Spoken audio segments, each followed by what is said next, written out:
Hello what's up दोस्तों, कैसे हैं आप सभी। एक बार फिर स्वागत है आप सभी का आपके अपने चैनल में करियर भाई में। दोस्तों आज यहाँ पर बात कर रहे हैं कि पोस्टल सर्विस की जो एग्जामिनेशन होती है वो कैसे होती है, यानी कि अगर आपको एज अ पोस्टमैन के तौर पर काम पर लगना है तो उसके लिए एक प्रोसीजर क्या होती है और एलिजिबिलिटी क्राइटेरिया क्या होता है, इसके बारे में हम बात ज़रूर करने वाले हैं। लेकिन आगे बढ़ने से पहले अगर आप इस चैनल पर नए हैं, अब तक आपने सब्सक्राइब नहीं किया है तो दोस्तों इंतजार किस बात का कर रहे हैं, चैनल को फटाफट सब्सक्राइब कर दीजिए ताकि आप ऐसे ही नए नए वीडियो यहां पर सबसे पहले देख सकें। तो चलिए दोस्तों शुरू करते हैं। तो दोस्तों सबसे पहले एलिजिबिलिटी में आपको बता दूं तो यहाँ पर आपको जो है वो कम से कम 10वीं कक्षा पास करनी होगी, तभी आप पोस्टल सर्विसेज के लिए अप्लाई कर सकते हैं। अब इसकी पूरी प्रोसीजर कैसे होती है, तो सबसे पहली बात आपको जो है वो ऑनलाइन वहाँ पर एक फॉर्म भरना पड़ता है। उस फॉर्म को भरने के बाद आपको जो है वो 3 एग्जामिनेशन देने पड़ते हैं। उसमें पेपर 1, पेपर 2 और पेपर 3 ऐसे 3 वहाँ पर पेपर होते हैं और हर एक पेपर में अलग अलग सब्जेक्ट के ऊपर वहाँ पर सवाल आते हैं।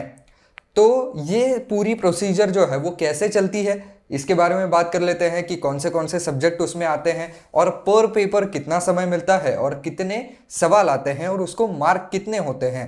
तो दोस्तों सबसे पहले आता है पेपर 1। तो इसके अंदर जो है वो आपको general awareness, basic arithmetic, logical reasoning ऐसे सवालों के ऊपर जो है वो जवाब देने पड़ते हैं। अगर हिंदी में आपको बताऊं तो यहाँ पर जनरल अवेयरनेस यानी कि आपका सामान्य ज्ञान कितना है, इसके अलावा बेसिक अर्थमेटिक यानी कि कुछ बेसिक जो गणितीय क्रिया होती है, यानी कि जोड़ना, घटाना, गुणाकार करना, भागाकार करना, तो इस तरीके के जो बेसिक अर्थमेटिक होते हैं वो आपको कुछ सवाल उसके ऊपर पूछे जा सकते हैं। इसके अलावा लॉजिकल रीजनिंग यानी कि आप आपके दिमाग का इस्तेमाल करके कुछ लॉजिकल रीजनिंग कैसे कर सकते हैं। तो कुछ ऐसी पहेलियां वगैरह आपको दी जाएंगी तो क्या आप उसको सुलझा सकते हैं या नहीं। बेसिकली वो ये देखना चाहते हैं कि आपकी सोचने की क्षमता कितनी है। तो ये जनरल पेपर होते हैं, बहुत ज़्यादा इसमें मुश्किल वाली कोई बात नहीं होती है, बस बेसिक से सवाल इसमें आते हैं। दूसरा जो पेपर होता है तो यहाँ से आपके क्वालिफाइंग राउंड शुरू होते हैं। तो पहला पेपर जो है वो पूरी जनता ही देती है और पहले पेपर से पास होकर के दूसरे पेपर के लिए जाती है, लेकिन दूसरे पेपर के लिए और तीसरे पेपर के लिए भी एक सेट कट ऑफ होता है। तो दूसरे पेपर में एक कट ऑफ जितने मार्क अगर आप नहीं ला पाएंगे तो फिर आप तीसरा पेपर नहीं दे पाएंगे, यानी कि आप डिस्क्वालीफाई हो जाएंगे।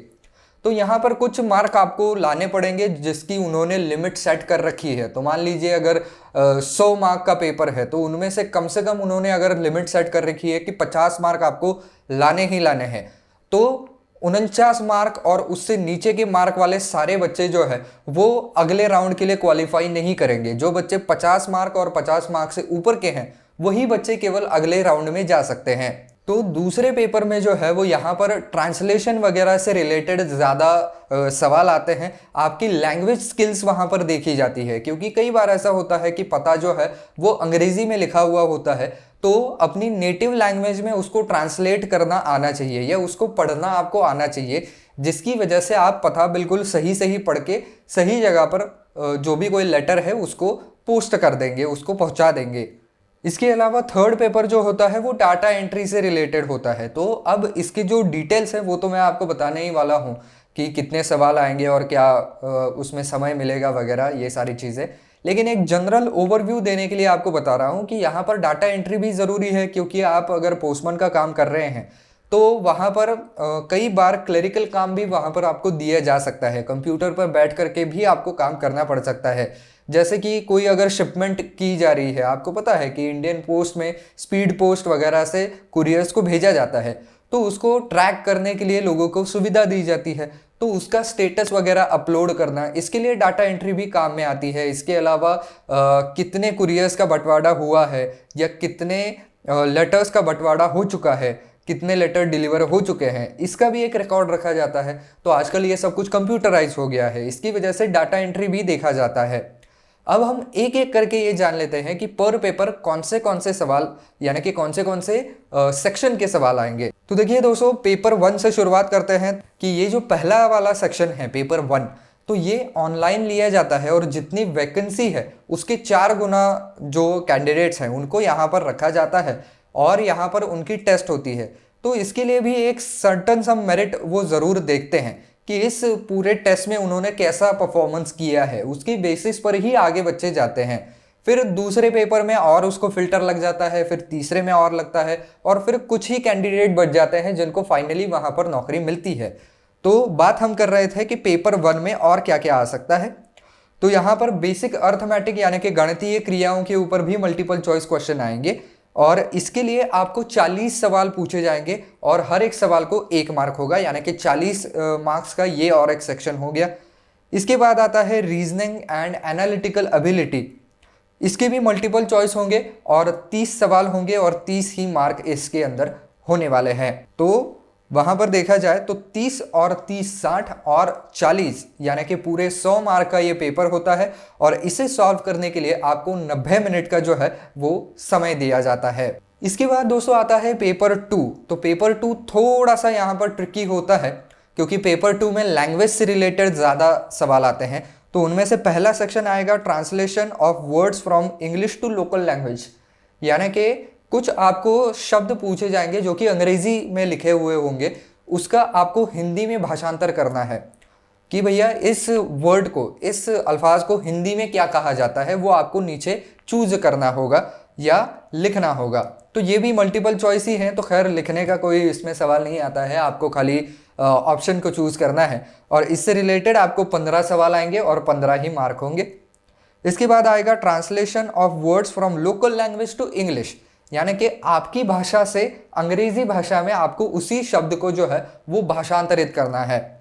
तो मान लीजिए आपने हिंदी में लिखा गया है पानी, तो पानी का आपको इंग्लिश में लिखना है वाटर। तो इसी तरीके से आपको इंग्लिश के भी ऑप्शन मिलेंगे, उनमें से एक सही ऑप्शन आपको चूज करना है। तो इसके भी 15 सवाल होंगे और 15 ही मार्क्स होंगे। इसके बाद आपको एक लेटर राइटिंग का भी असाइनमेंट आएगा, और ये आपको अंग्रेजी में नहीं लिखना है, ये आपको आपकी खुद की भाषा में लिखना है, और इसकी वर्ड लिमिट जो है वो 80 से 100 शब्द जो है वो होनी चाहिए। 80 to 100 वर्ड्स में आपको वो सब कुछ लिख लेना है, और ये एक ही आपको जो है वो लेटर लिखना है, और इसके लिए आपको 15 मार्क मिलने वाले हैं। इसके बाद आता है पैराग्राफ और short essay in local language in 80 to 100 words.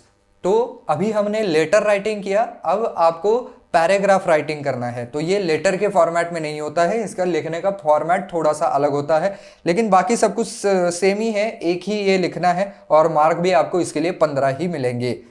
और इसको सॉल्व करने के लिए, ये पेपर 2 को सॉल्व करने के लिए आपको पूरे 1 घंटे का समय मिलने वाला है। इसके बाद आता है दोस्तों तीसरा और आखिरी पेपर, जो कि है डाटा एंट्री ऑन कंप्यूटर।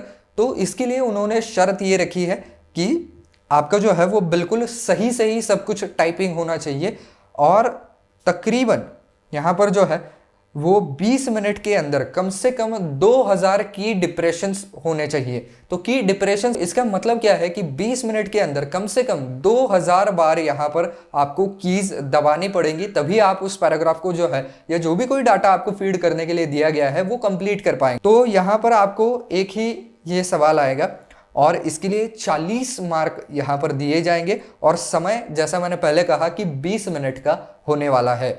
तो जो कैंडिडेट, जो उम्मीदवार इन तीनों पेपर्स को पास कर जाते हैं, उन्हीं उम्मीदवारों को जो है वो आगे चलकर एज अ पोस्टमैन के तौर पर नौकरी दी जाती है, और फिर उनका जो पोस्टिंग है वो कहीं पर भी हो सकता है। हालांकि जब आप फॉर्म भरते हैं तब ये सारी इंफॉर्मेशन आपको भरनी होती है कि आप कहाँ से हैं, कहाँ पर रहते हैं, आपका ज़िला कौन सा है, गांव कौन सा है, और कहाँ पर आपका प्रेफर्ड लोकेशन रहेगा काम करने का, ये भी वहाँ पर आपको लिखना होता है। तो जहाँ तक हो सके पोस्टमैन को जहाँ से वो लोग हैं वहीं पर रखा जाता है, क्योंकि आपको पता होगा कि अलग अलग पोस्टल सर्कल्स होते हैं, तो उन्हीं पोस्टल सर्कल्स के अंदर वैकेंसीज निकलती हैं। तो जहाँ तक हो सके कैंडिडेट्स ऐसे ही वहाँ पर अप्लाई करते हैं जो कि वहाँ पर लोकली रहते हो। तो मान लीजिए यहाँ पर उत्तर प्रदेश में अगर निकली है, मान लीजिए मेरठ में निकली है, और वहाँ के पोस्टल सर्कल में अगर अप्लाई करना है, तो जाहिर सी बात है कि वहाँ की जो लोकल्स हैं वही ज़्यादा अप्लाई करने वाले हैं। तो ज़्यादातर तौर पर इन लोगों को जहाँ पर वो रहते हैं वही स्थान पर रखा जाता है। तो दोस्तों ये है पूरा लेखा जोखा अगर आपको इंडियन पोस्ट में काम पर लगना है। तो बस दोस्तों आज के वीडियो में इतना ही। आई होप ये वीडियो आपको पसंद आया होगा, काम का लगा होगा। तो दोस्तों अगर आपको वीडियो पसंद आया है, काम का लगा है, तो वीडियो को ज़रूर लाइक कर दीजिए और वीडियो को ज़्यादा से ज़्यादा शेयर भी कर दीजिए ताकि ज़्यादा से ज़्यादा लोगों तक ये अच्छी इन्फॉर्मेशन पहुंच सके।